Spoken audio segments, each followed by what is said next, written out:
Coming up, State Highway 1 on either side of Kaikoura. It has to be cleared. But if that's done by pushing large amounts of debris into the sea, what will be the impact on coastal marine life? Also tonight, NCEA is over and selling property in Wellington post-earthquakes. But we begin tonight on Logburn Road on the west coast and what happened there this morning. At one end of Logburn Road is the Pike River mine and 29 dead men. At the other end, their families and friends. And in the middle, an increasingly intractable standoff as Solid Energy and the government come under growing pressure to not permanently seal the mine and to let mines rescue personnel who have volunteered for the job inside to search for any bodies that may be in the mine's entrance, known as the drift. This morning, all this threatened to come to a head with a local contractor crossing the picket line, angering families who are vehemently opposed to sealing the bodies inside the mine. Among those there this morning, the father of the youngest Pike worker, who 2 weeks ago, on the occasion of his son's birthday, was denied access to the exterior of the mine for the first time. Today, he said if they didn't let him in, they would have to arrest him to stop him from entering. His name is Dean Dunbar, and his son was Joseph. I'm aching to see what's going on up there, John. I need to know what's happening up there. You know, they're about to pour concrete on my son's grave, and I want to be there for that, John. Surely a father has a right to be there for the entombment of his teenage son. Dean Dunbar's boy, Joseph, would have been 23 a fortnight ago. He was 17 when the mine exploded. Due to start his new job at Pike on the Monday, he went in on the Friday before, that terrible Friday, because when you're young and excited, you can't wait. He's still there, 6 years on. Sometimes, John, you wake up in the morning and you have an overwhelming sense and feeling that you've just got to get there now. That's when we all hop in the car. We make arrangements for babysitters. We change work schedules, and we all come up. They live in Christchurch now, but they drive over the Alps and up the river valley, and it used to be that they were welcome with their flowers and their news for Joseph, that they could stand at the portal and talk to him. We always come up for Joseph's birthday, but we were denied access this year. Dean had emailed saying he was coming with flowers for his boy's birthday. Joseph turned 17 the day before he was killed, so it's the day before the anniversary too. But the anniversary's different. It's public. Dean needs to be there for Joseph's birthday. I've never, ever been denied access to Pike River. I've never made an appointment in the past. This year I made an appointment, John. It's disturbing making an appointment to go up and to be with you as close as you can get to your boy. So you go there on Joseph's birthday, and they used to allow you to the portal, did they, or fairly close to that entranceway there? And this year they said no. That's right, John. Yeah, I've got emails from a chap named Ian Judd that had denied me access and said the only day will be the anniversary day. And yeah, I don't know. Just tough, John. I'm going to get up to that portal one way or another today, and I guess if the New Zealand police are going to arrest the father of Joseph Dunbar for going to take flowers to his grave, then I'll stand in a court law and I'll take that. I'll take that hit, John.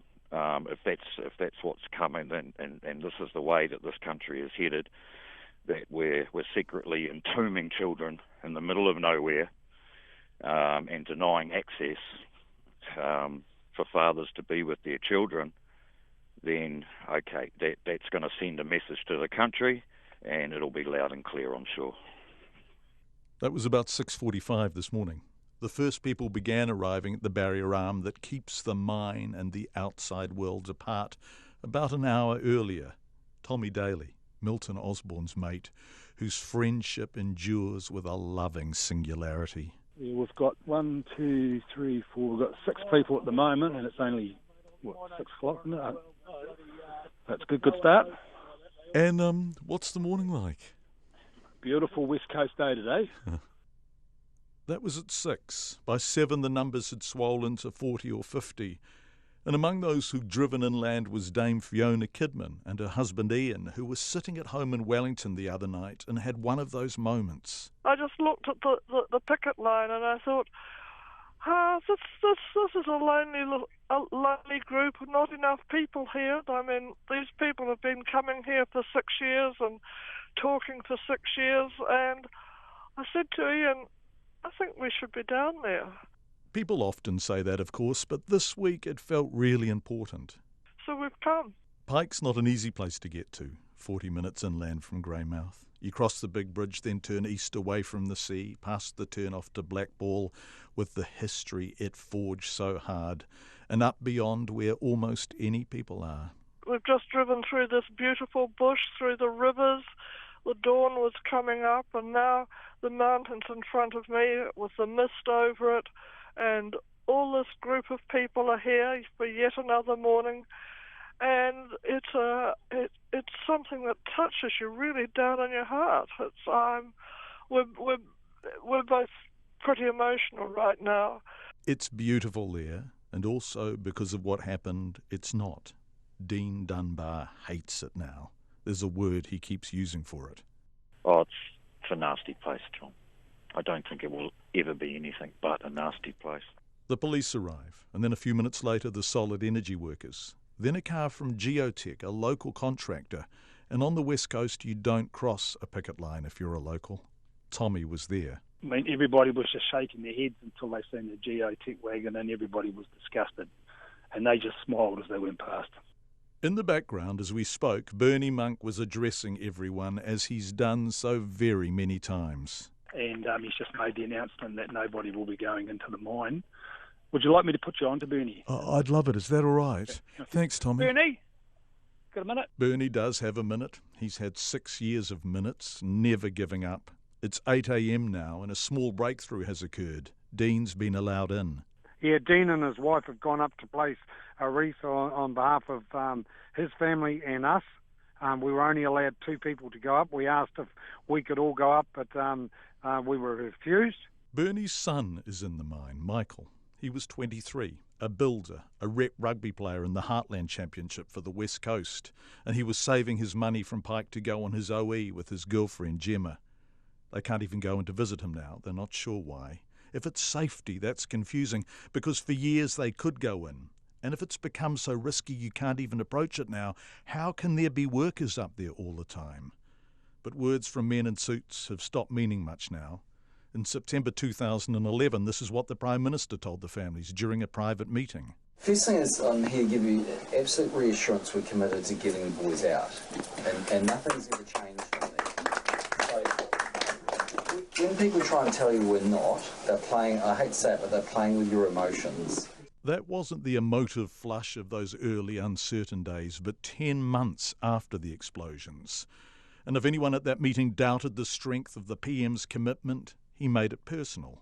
So you are the number one group that want to get those men out, and quite frankly, I'm number 2, because I want to get them out.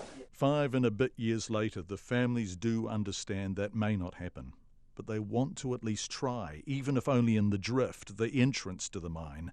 And that's what they were asking for in that meeting with Solid Energy on Wednesday. Put the ceiling on hold. And sit down with the family's experts for one day. You know, and they just weren't even interested in that. I couldn't believe it. So you were there for that meeting? Yeah, because Anna and Sonia were in Christchurch and Bernie was in Greymouth here, they asked me if I'd go along, yeah. I just couldn't, like when the meeting was finished, I just said, I can't believe that as all these families want after 6 years is a day of your time to sit down with them. No, not going to happen. And that was it.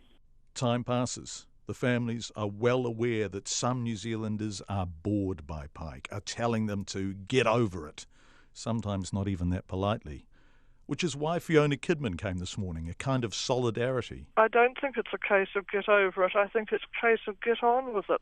I think it's a case of the government get on with it, please, because they're the people who can help. The morning passes, as 6 years of mornings have, and then Dean Dunbar is back from taking his flowers up. Ian Judd from Solid Energy stood beside us the whole time we were up there. Supervised as he visited his son.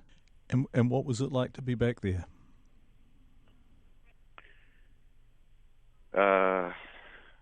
I cried, John. And, it's my time to talk to Joseph. I go right up to the gates inside the portal, and we just talk, and I tell him I'm sorry, and that I'm doing my best, and I'm failing at this stage, but John, you never know what a day can bring. It's a nasty, horrible place of absolute sadness, John, and that's all it is to me. I don't know whether it will always be like that. I hope not, but I get the feeling it will always be like that. Dean Dunbar, whose 17-year-old boy is in that mountain with the other 28 off limits, locked away, and soon under concrete seal. He wants to get over it, but he can't. It's just, John, I just miss him, mate, and I want to bring him home. I know he's gone. I know he's never coming back. But I want to bury my boy, John. I want to put him next to his granddad, Paul.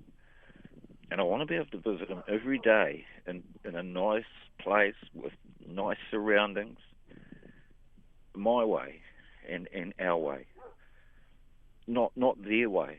The thought and the feelings of being dictated to and taken up in squad cars and led around by the blokes that are about to entomb my boy